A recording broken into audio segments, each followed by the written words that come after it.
You can do a 1-4 split here if you want. Nuke going into a silent does have that TP. Right now, they're just trying to steal away this blue.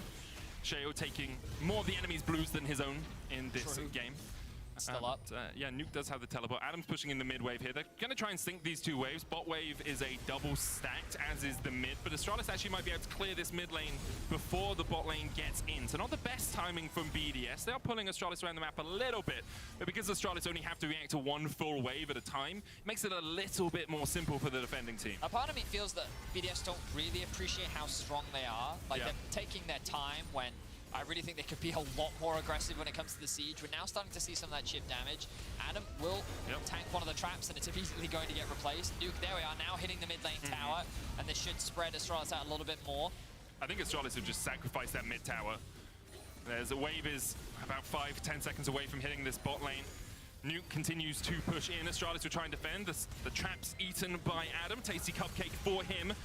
The tower, though, the target. Nuke coming in from the side now as well, and Astralis just have to back away, but they really can't defend against the onslaught that is BDS. Finn forced away. 1-1-3 going in with the Glacial Prison, the final spark as well, but Nuke able to walk away from it. The Mercury treads doing their work there for the BDS mid laner. And now with 2 inhibitors down, BDS can reset, look to make it 3, do it by the numbers, but Finn won't let them get away. Unstoppable onslaught in, and back to the fountain he goes. Sent to the grayscale as he will fall. Another one goes down as Finn dies. Zhonghoon tanks up a true shot barrage and is down to half HP. No waves here, no super minions for BDS. Means they will have to wait a few moments longer to close this one out. But it might be a double TP angle, as both Adam and Nuke will retreat. And a super minion in the mid lane means they can push in. Robbie body blocking for his top laner to make sure that Dior's stolen Karma Q will not interrupt the back. The poke continues to come down. The damage from Nuke is more than enough. Adam will secure the kill as BDS looks to go 1-0 up in the series. Yeah, demolition here from BDS. After the early game, it was in their favor. Nuke picking up a couple of kills, and they managed to snowball this game away from Astralis. BDS 1 game away from a matchup with Mad Lions. Good draft, good early game execution, and Astralis were left with very few options. We saw some good moments from Astralis. Yeah. First best of 5 between G2 and Koi. True. Then next week, starting on Friday, Saturday, Sunday, will be the LEC Winter Split Finals weekend. Then there'll be a week break, and then we're back in it immediately the weekend after for the Spring Split. It's Friday, and then Saturday, Sunday. And then what after that? Oh, we have a week break. Yes. So it's Friday, Saturday, Sunday. Anyway, Astralis and BDS are into draft. Again, Zeri banned, Olaf banned this time by Astralis. They don't want any of that action from Adam in the top lane. Caitlyn removed by BDS. Alongside that, Elise. Perhaps they thought, 1-1-3 could play that in answer to Sheo's Elise from game 1. What else are we going to see banned here, Vedi?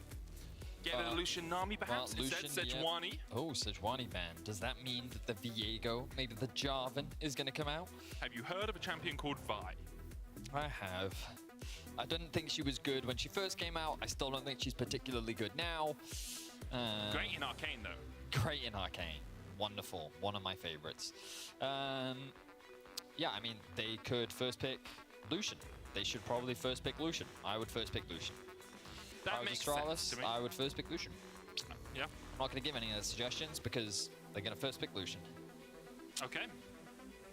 Instead, it's the Ashe. Pushing bot lane. There's nothing wrong with Ashe. I understand why Ashe is really strong. It does make sense, but I think Kobe needs a champion he can kill things in, and I think that champion's very strong in team fights, and then Jonghoon playing something that enables him in team fights, like Lucian Nami, really, really good. But okay, I wonder if BDS was kind of tempting them to be like, ooh, take the Lucian Nami, and then we'll take Ashe. So perhaps that was one of the things that they concerned about, because you did see that they didn't insta-lock, they did take their time. I mean, the thing is, you can go Karma Varus here, though, if you want to try and answer the push that comes out from Ashe and anything in terms of the AD carries. And Ashe Varus, a very strong combination if Jonghoon wants to take the Ashe support, so BDS have already locked in that Karma.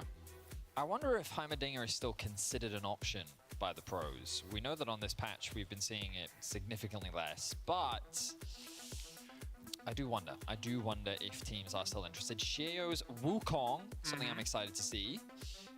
His performance against G2 was pretty impressive, and I think that you already had a fantastic game one, and I think that already you're building up a lot of options. You have some early game presence with the Wukong, you have good team fighting with the Wukong, you've got range, poke, scaling with the side of the Karma. Remember, the Karma can also be flexible, flexed into multiple roles, whether it be top, mid, bot, whatever you want.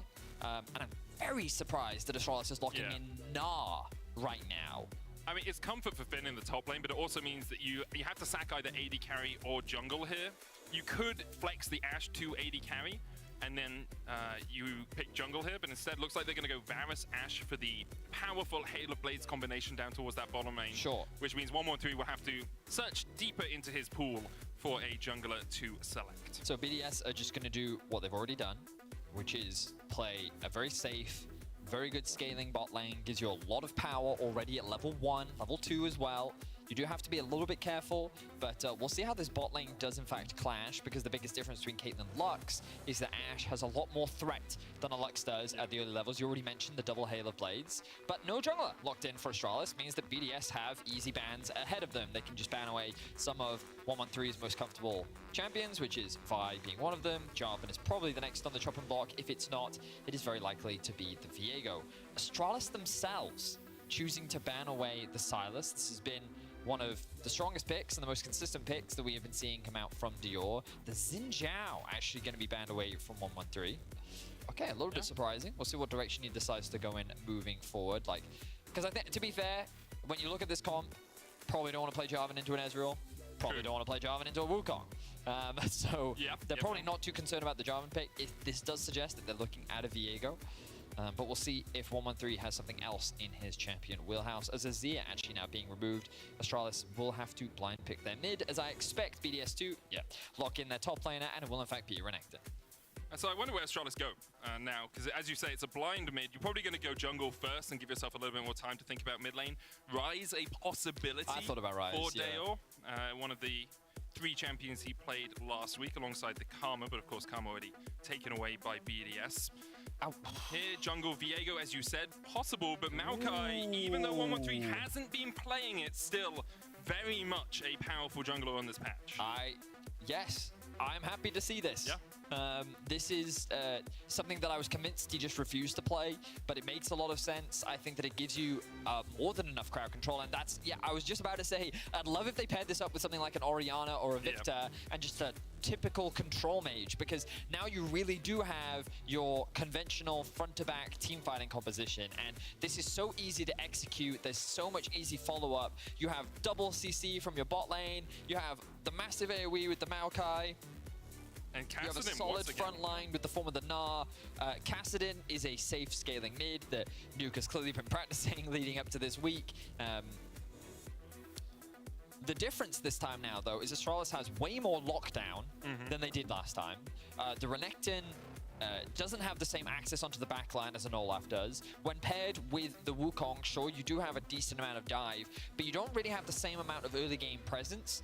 And for Astralis, I think that they do want to prioritize playing around their bot side of the map. They can potentially threaten the top side, but this is just going to be another bot lane game. You have Ashe, Varus, which is a very volatile lane in the sense that once they don't have flashes, they become very easy to kill.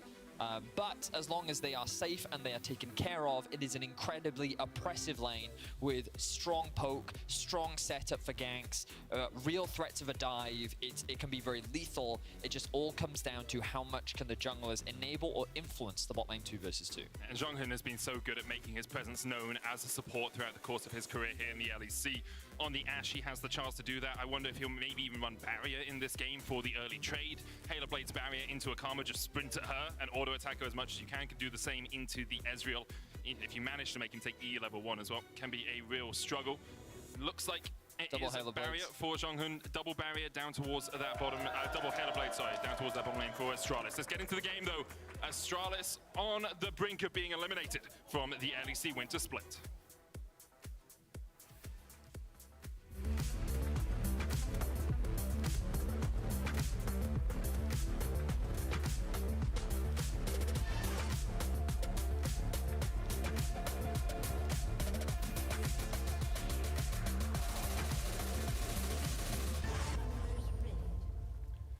question for Crowny is, if the comets are coming from the other side, do they connect? Can you hit them? You're gonna have to explain that now. No, No? I don't have to. Just gonna refuse? I have every right to not explain. No, you're not gonna educate our Yeah, you viewers can on do what it, man. Crowny's comet means? You can go for it, man. That means I have to remember the story, Medic. No. Crowny played Ash a bunch and missed a bunch of arrows, and so they were called it's Crowny's true. comets. Because it was like watching a Comet fly in the sky. sky, yeah, because it's an ash arrow and it's nice, pretty white, but it also hit your refrigerator and. You know, actually, at the moment, for anyone in Scandinavia, there's red aurora borealis happening at the moment. Quite a lot of it. It's very rare, but if you look outside, you know, touch some grass, you can perhaps see it if you live in one of the northern areas. Would of it not be Europe. snowing around there that time? I don't know, man. I didn't expect to be quizzed on my Scandinavian knowledge when I got into a game of Well, League I'm of Legends. rather disappointed, Medic. We've been to Understandably. Scandinavia multiple times. I'd like to think that you know when it snows over there. I mean, it could be snowing. Okay, I'll take that. We'll go with that. Anyway, 113 starting on his Razor Beaks. Sheo starting up towards the top side, was spotted on a ward as he clears out his red buff. Now, Sheo does have the option to look towards the top lane a little bit, as he knows his bot lane is just going to be pushed back by Jonghun and Kobe. Interestingly, Jonghun didn't go for the early barrier push trade here, instead just trying to trade volleys with Lebrov, who's mantering that inner flame, that Q. But in the end, Jonghun and Kobe should be able to get the early advantage in this lane. Now they step The forward. trade now. Try and deny a couple of these minions if you can. You can see that's the power of Halo Blades. Look at Lebrov. Already down to 250 HP. Jonghun popping his potions as well. So is Lebrov, but level 2 should come first for the Astralis bot lane, and Lebrov and Crowny have to respect that. And the beauty of using your barrier early is it gives you such a massive health advantage in the early game. But this ward will spot out 113. Yeah, pings on him immediately. And it's a good ward overall from BDS. I don't expect them to threaten dive this early on. Yeah, I think his main goal is to just get a little bit of deep vision. He can even threaten to steal away this buff, and it looks like he's going to do just that. Mid has push, which means that Dior can look to collapse as well, and bot lane can look to assist. This is very reminiscent of what Astralis did when playing against Fnatic. Crowny taking a lot of Crowny damage. cleansing there, trying to get away. Will flash. One more order would have been enough. Jonghun pops the barrier to take a tower shot. 113 and Sheo. Looking for the smite fight. Sheo is the one that comes out on top of that one. 113 puts a sapling in the bush just to try and protect his bot lane a little bit more. Yeah, he has to. So right now, Astralis want to threaten that kill onto Crowny, right? He has no summoner spells. 113 can also reset the tower aggro. Everyone has flash up, and they could deny Crowny a lot, but he was able to stick around. He burnt all of his health pots, was able to pick up a lot of XP, and look, he's even staying even in CS for the time being. 113 does have smite up. Is he even going to get in range fast enough, though? Yes, he will. Smites that it one away. away. Sheo low. Does try and Wait, go he forward. kills The block Sheo. coming in from the side as well. Flashes over the wall. If it hit that inner flame, it would have been enough. The ignite ticking as well, but the phase rush from 113 was enough to escape. Jonghun flashing forward, though they know this Karma doesn't have an escape left. And this is the power of that Ash. First blood goes over to Crowny. Jonghun takes a second in response. Okay, so a lot of weird things just happened, Medic. Lebrov committed flash ignite to try and secure that kill onto 113. The idea was good, but 113 had full information that was about to happen, which meant that he could react in time. Adam now roaming mid, a typical Sprinting. Adam move. He took the scuttle crab as well. Took it for the movement speed to try and catch up to Dale here. Sheo coming in from the bottom side as well. We'll take a scuttle crab down there. You can see Crowny had to back all the way off down towards the bottom lane, so he's lost about 10, 15 CS to the tower. And I think that's 2 plates already down as well for Jonghun and Kobe. But the crazy thing about that bot lane shenanigans is even though Crowny was being put so far behind, none of it mattered because he died to 113.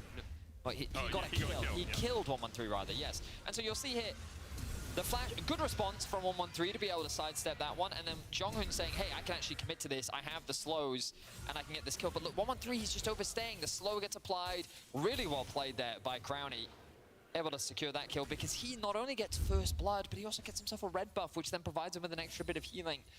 And so now, he's actually with a gold advantage, even though he's 9 CS down, so... And 2 plates down as well. All of that early work that was done, completely mitigated, so... Big shame there for Astralis in terms of their early game, looking promising, but for the time being, not the end of the world though for Astralis. They still hold on to a gold lead for now. Jonghun has 500 gold over Lebrov, and that means he gets to his Umbral Glaive quicker, which gives you so much vision control, so much map control, and of course means that you can be powering out those ultimates even more during the mid game, and that's where Ash really thrives. Like, her laning is great, but when your ultimate's on a 38-second cooldown at level 11, you're just like pew, pew, pew, pew, pew. Makes it so easy for you to find picks on the map. Right, because you don't want to be pew-pew. No, you need the extra 2 pews. Yeah, in there, the extra actually. two It's like a small church getting changed into a cathedral. You add in the pews. Yeah, no, totally. And it gets bigger, yeah. Right, exactly. And then you add a choir in, and you know, and then it all just comes together. I'm sure we'll hear the beautiful sounds of League of Legends soon enough. Yeah, some angelic voices, perhaps. Okay, optimistic. Well, angels sing when you die as well. I'm sure there's going to be some death. Oh, okay, cool. We're going straight there. Cool. In game, of course. In game. Whew, that was close. Oh. Finn looking for a trade here. Gets the Na'Vi into the wall. He's just going to chip away at Adam. Really can't do too much more than this. Did hit the level 6 first. Adam goes back in. Counter level 6 has the Dominus. So no real threat there from Finn. Just a bit of a chip fight up towards the top lane. I have heard that Nav versus Renekton is an accurate representation of what the Jurassic period was like. Oh, I thought it was the most recent Godzilla movie, actually. I mean, it's a combination of the two, you know? It's King Kong versus Godzilla, you know? Sheo, only level 4 here, is threatening this, but the problem is no mid laner. Nuke forced underneath this tower, thanks to Dior with the constant push, and the fact that the bot lane could collapse as well. It's all about priority in the lanes when it comes to objective secures, and had Sheo looked to contest, he would have been a level down, and he would have been outnumbered. So decided not to go for it, instead went back to clear out his own jungle. Now though, a bot lane dive is an option. So Crowny's flash is about 15-20 seconds away. Does have the cleanse now. They might just be looking for a third plate down here. Will be secured with one more auto. What is 113? Oh, okay, he was waiting. Yeah. I'm going to throw another sapling into the bush, I guess, to provide a little bit more cover for his bot lane.